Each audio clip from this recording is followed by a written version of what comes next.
r/AskReddit. Serious survivors of plane crashes, boat sinks or something catastrophic of this magnitude. What's your story? I'm late, but I hope some people can hear me out. I was in a plane crash when I was 9. It was a small plane, with only my dad and I being the only ones in the plane. The plane had 4 doors and a propeller. That kind of plane. We were about 1,000 feet over the San Francisco Bay, and the engine quit.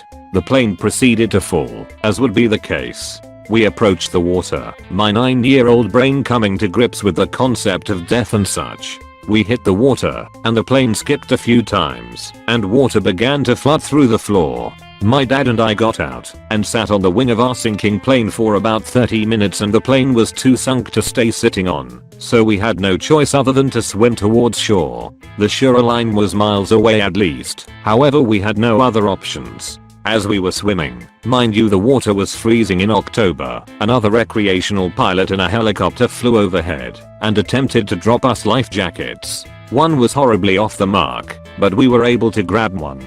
After swimming for half a mile in t-shirts and shorts, we came across a mud flat and dragged ourselves onto it. We were waiting there for a while, and a Department of Fish and Game boat trolled by, looking for illegal hunters. This led to our rescue. When I got home, I took the best shower of my life. Now, I'm 19 and still have a residual fear of flying, but I'm okay with flying on my own and all that. I was in a smallish fishing boat charter that sank a little less than 12 miles from a Caribbean island in the Atlantic. From the first sign of trouble to looking straight down at the boat slowly sinking beneath the surface was only about 10 minutes time. Trust me when I say that's an image I'll never forget. A white sport fisher being swallowed by the dark blue beneath me. When boats sink, they sink. Somewhere in the chaos the captain called his friends in the marina before the boat sank, so we waited there just drifting for a while, collecting any floating debris we could hang on to. Fortunately we had life vests, otherwise I have no doubt we'd all be dead. 2 hours pass. Nobody comes by to pick us up. Clouds and rain are more frequent, so we lose sight of the island occasionally, and I finally convince everyone to agree to start swimming towards the island. I know the best thing to do is stay together and not move, but the island didn't seem too far away.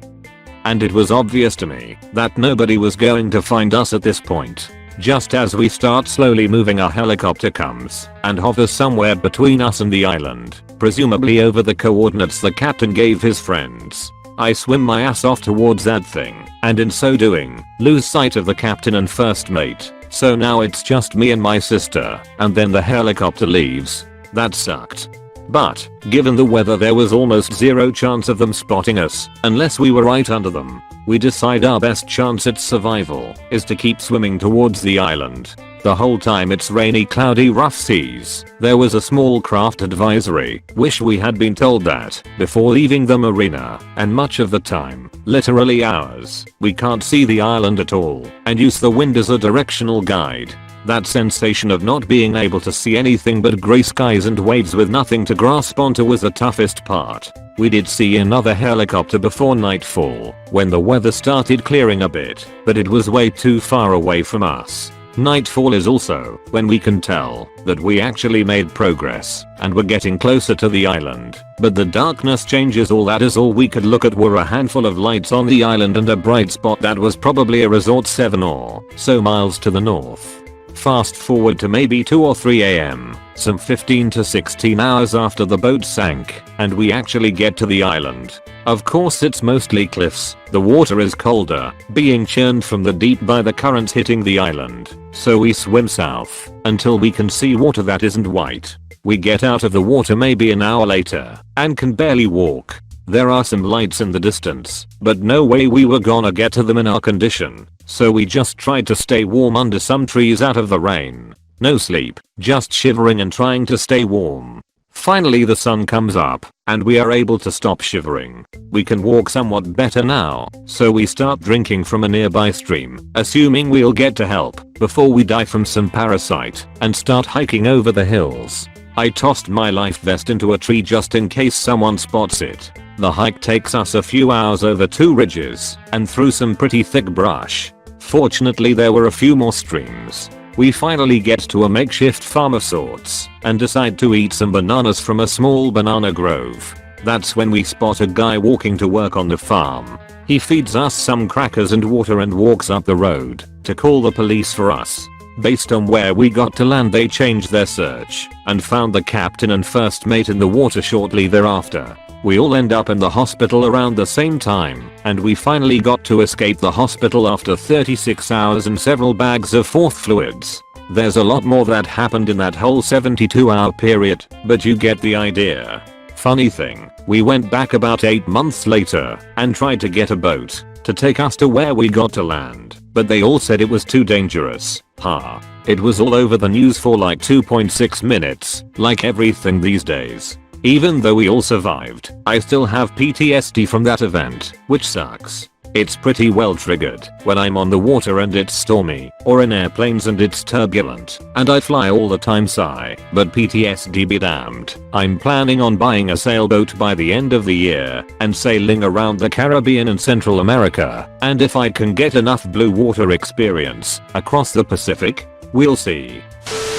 Back in 2008, I was in a hiking/sightseeing tour with a well-known rugged travel outfitter. The tour started in New Delhi, India and ended in Kathmandu, Nepal. Halfway through the tour, we meander our way to Varanasi when there were rumors of strikes in Nepal, mainly Lumbini and the Chitwan National Park area. So instead of taking a bus to the border to get to the park in Nepal, we took a plane.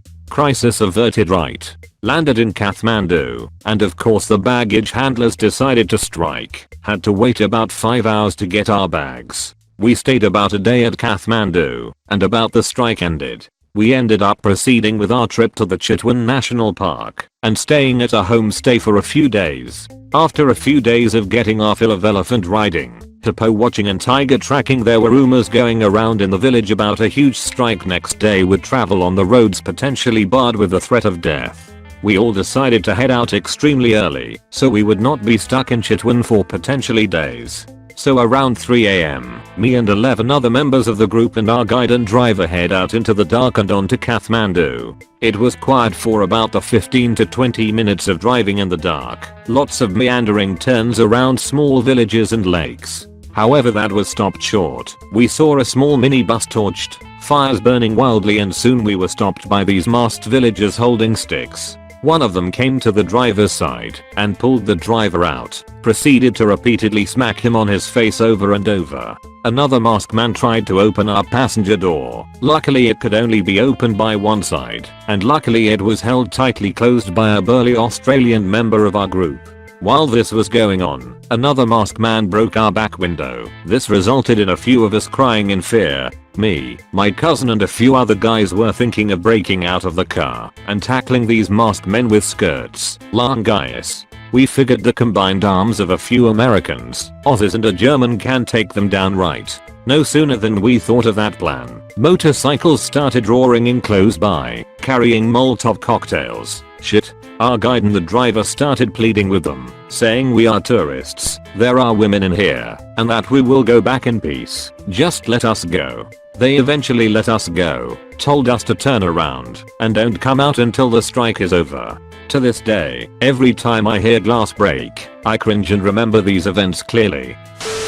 3 in advance for bad English. Since I live in Chile, I'm used to earthquakes. Perhaps in some countries an earthquake of magnitude 6.0 in the Richter scale is something big, but here is kinda normal. But the one I will never forget is the 8.8 earthquake in the Richter scale that happened in Santiago of Chile. Let me explain a bit. I'm a native of the northern region of the country, where most of the earthquakes happen, so the constructions are especially resistant against earthquakes. Santiago is not like that, since they rarely got movement. So back to the story. I was going to a concert in Santiago and was staying in a friend's apartment for the week I was there. It was the 27th of February of 2010. 3:33 AM. We were chilling with my friend and some of his when suddenly all the light went down. We thought that maybe the building got a malfunction. Then, looking through the large windows, we saw all the city went dark. I don't know if you guys have been on an apartment building during a huge earthquake, but summer rising is like being on top of a wet noodle that moves one side to another constantly. The first thing that got to my head is to stay away from the large windows and go under the table. I happened to be very cold-minded in this situation's BTW. While my friend and his were screaming like hell, I tried to keep them calm by telling them the usual, everything is going to be okay. Earthquakes are usually short, so we just needed to wait in safe. Jesus, I was wrong. The earthquake was 3 minutes long. The largest 3 fucking minutes of my life. When it finished I was relieved. I checked if everyone were okay and they were. Just scared as FCK. I asked my friend, named Ben BTW, that we need to get the hell out of there. Ben gave me the reason and pack up a BP with some supplies. When he was getting his BP, his friends just run of the place to get to their families. Told them to stop, that we need to stay cool and together, but the need to see their families was greater than. I totally understand that. Ben finished packing, and we started running to the emergency stairs. We were making our way, while using the cell phones to illuminate the hallway, when suddenly Ben stopped me from nowhere. I asked him what wrong, and he just replied me look, pointing the flash of the phone to the floor. I was just like the movies. The building was split in half. A yellow HH sheet, when he falls on his knees, while looking at the bottom of the building. His friends, in the rush to see their families, didn't saw that the building was split in half and fell down. We expected the worst. Ben started crying, and I was in shock. Just 30 minutes back I was hanging out with them, laughing, and now I just see their bodies there. An infinity of screams and cries created the atmosphere of that night. We make our way down through the holes in the building. While doing it, we tried to help as many persons as we can. Some trapped by giant stones, some just dead. The one image that will stick to me forever was the one of a mother hugging his daughter. In order to protect her, we find both of them dead. We got to the place where Ben's friends fall, and thanks to IDK who, they were still alive, with many broken bones but alive. We took them one by one to the road and wait for help from police, military, medics or firemen, but lucky us, we were all alive. I watched and experienced two sides of humans that day, the ones that try everything to help other in any way possible, and on the other side, the ones that take advantage of the situation, just to steal stuff from destroyed homes. So that my story is actually way longer, but didn't want it to make it tedious to read. Thanks for reading a piece of my story. Edit. Wow, didn't expect this to blow up, haha. Thanks everyone for your kind words. We are actually fine now. For anyone curious, here is a pic of the building the next day. Random fact. 3 years later another 8,3 earthquake hit my city. Lucky me huh. When I was 9, we were traveling from our cabin back to town with a rope and boat. This was right before Easter. About a 45-minute trip. The seas were rough and the boat had a built-in flaw that caused it to break in 2 pieces due to the pounding on the waves. I sat face towards the back, so I didn't see it break, just suddenly had water up to my waist. When I turned around the nose was floating a couple of meters away from the boat. My mom's husband at the time just said jump, and so we did, into the black 2D water of the North Sea, as far away from the boat as possible. This was by far the scariest moment. Her husband managed to launch 2 emergency rockets before the boat vanished below him. He was a very poor swimmer, and even though we tried to hold on to him, he got away from us due to large waves constantly covering us. After that it was about 10 minutes of trying to swim to shore, which was about 400 meters away, before realizing we were never going to make it. After that we basically dodged waves and made bad taste jokes. We saw people on the shore, cars stopped on the highway. The last thing I remember before blacking out is a boat approaching. Then I woke up in the hospital basically trashing around from the cramps of my body trying to warm up. Apparently I had a temp of 27 degrees when they brought me in. My mom was awake the whole time. She lost control of her limbs right after I blacked out and gripped a rope from my life vest with her teeth, so I wouldn't float away. Even though this is a scary story, there are some awesome element to it. An old fisherman in a house by the shore saw the whole thing. He was desperately trying to get a hold of rescue services, but noon was where they were supposed to be. His wife, having lost both her previous husband and also a son at sea, had some kind of a health issue while watching us swim around. So he had to take care of her and try to get us help. The most baddest part of the story is how we got rescued. One of my mom's husband's friends got a call about what was happening. got in his boat with his 8-month pregnant wife, and went full speed to our location. The boat he had was not designed for high seas. It was a summer type cabin cruiser, so he had to steer it towards the waves at all times. His wife then proceeded to pull 3 fully clothed people up to safety, including an unconscious me. If anyone has ever tried to pull someone out of the water, you know how difficult it is. We all survived. I was totally fine, aside from my balls swelling up to 3 times the normal size for a couple of days. Mom tore a bunch of stuff in her back. Husband swallowed about 4 liters of salt water and was sick for a week. TLDR. Boat broke I2. Cold water. Amazing rescue. Fuck, I'm late to the party. I was pilot in command of a small Cessna, taking my dad out for his first sightseeing ride on an October evening. He'd taken the backseat in one of my training sessions before, but this time was the first time the 2 of us were alone together and at liberty to go as we pleased. After a while, I noticed that the engine had lost 300 RPM. I pushed the throttle to maximum, no change. Turned on the carb heat, if I remember correctly. Nope, still nothing. I began heading back to the airport, but as the power slowly diminished, I knew we wouldn't make it back by a long shot.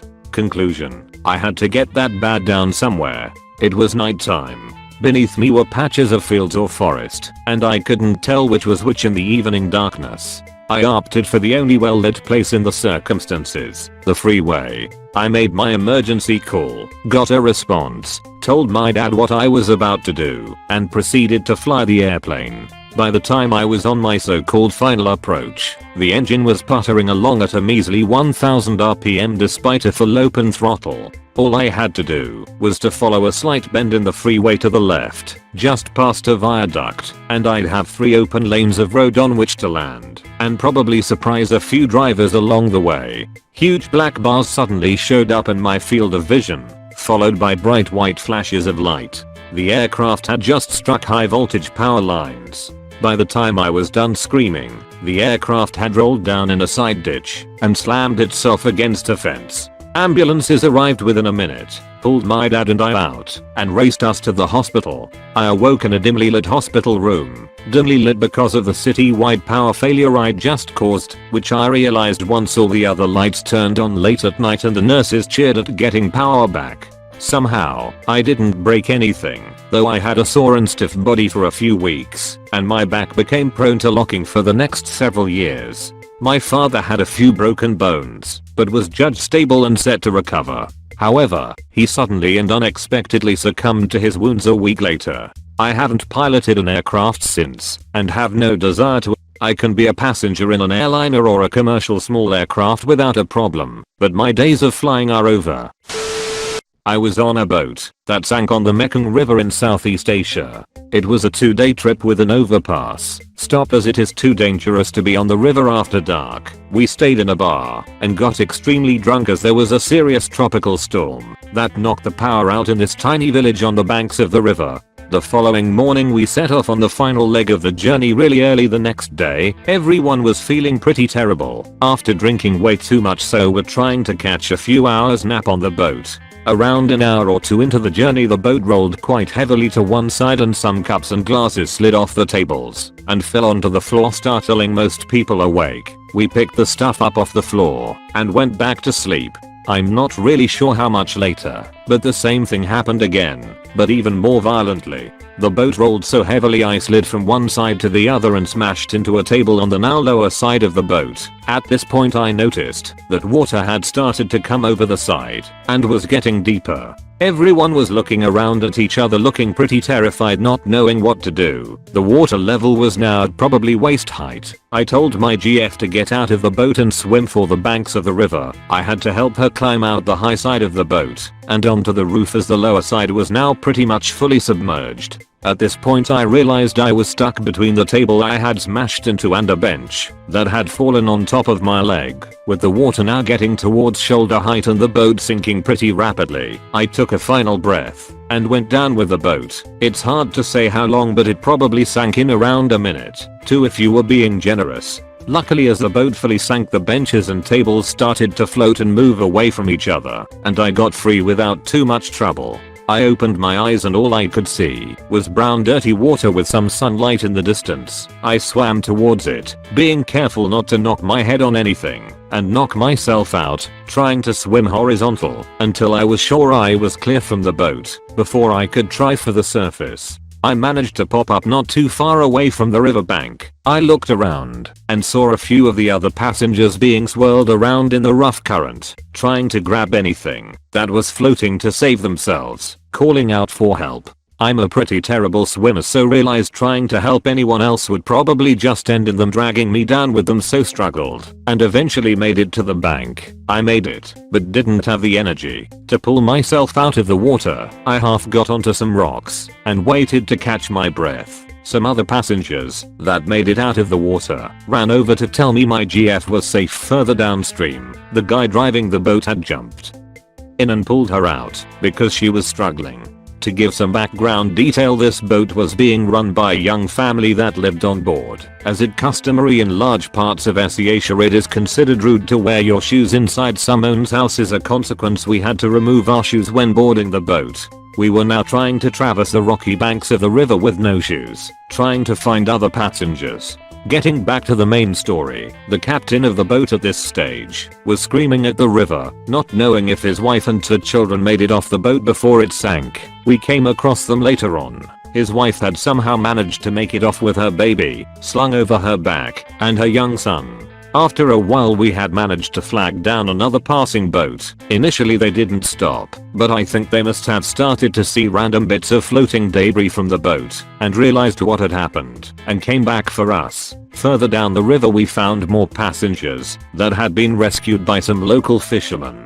We tried to account for everyone and quickly worked out that everyone was present apart from one girl. No one had seen her during the scramble to get off the boat. We boarded the boat that we managed to flag down and left for the next nearest large town where we would be able to get in contact with our country's embassies. There was zero phone signal around here and all our phones were either in the river or completely soaked, which was over 6 hours away. The local fishermen promised us they would search for the missing passenger. Having made it to the next town after a pretty fucking long day, by this point we were greeted by the local police who were in plain clothes as it was Songkran and everyone was celebrating by having a huge 3-day water fight. They took some details and told us to come to the station in a few days. We ended up having to sit around for days sorting out loads of stuff as our passports were lost and all the local places that could do anything were closed. Once we got enough documents to allow us to move on and fly to the capital, we had to go to our consulate to sort out new travel documents and assist in the matter about the missing passenger with her friends that had made it off the boat. She was from the same country. After a few days the consulate informed us a body had been found, and unfortunately it was the missing passenger, which was pretty devastating experience to take along with the additional stress everyone was currently going through. My plane landed in a field and flipped. Flying in a single-engine Cessna 210, my family was on the final leg of a 2-week camping trip. My dad, piloting, had started the descent down when at 3,000 feet, our engine started rattling uncontrollably. 10-year-old me remembers seeing the oil temperature gauge in the red, but not understanding the significance. As the rattling got worse, my dad shut the engine off and radioed Mayday to the tower. That's when I started to pray. We were only 5-ish miles from our final destination, but we had to make an emergency landing in a field. I remember staring out the window at the ground thinking about my cat and my mom leaning back from the co-pilot seat to tell my brother and I to pull our legs up for the crash position. My dad exchanged a few other words with the controller and then shut the rest of the plane down. We hit the ground a little fast at 80 knots. Normal is 65 to 70 kts. Our front gear struck an irrigation pipe running across the field, which caused it to shear off. Without a front gear, our nose hit the field and we went belly side up. When I came to, everything was eerily dark and I was hanging upside down. My dad basically ripped the doors off the back of the plane to get my brother and I out. My family was shaken up, but okay. The farmer appeared minutes later, absolutely astonished. Then, 5 news helicopters starting circling. Traffic was backed up 4 miles around the field as people strained to get a look. Then the paramedics arrived My mom likes to joke they were a bit disappointed to find victims of a plane crash to be standing around chatting. The worst injury of the lot was my cut lip, which I cut with my own teeth in the jolt of the crash. And my parents got some bruising from seat belts a few days later. The farmer's wife gave my brother and I Cheez-Its and honey sticks, and I can't eat them to this day. And the first thing I did when I got back home was hug my cat, as a 10-year-old does. As far as my individual story goes, I got my pilot's license 3 years ago at the age of 18. I'm now in school to become an aerospace engineer, where I hope to one day design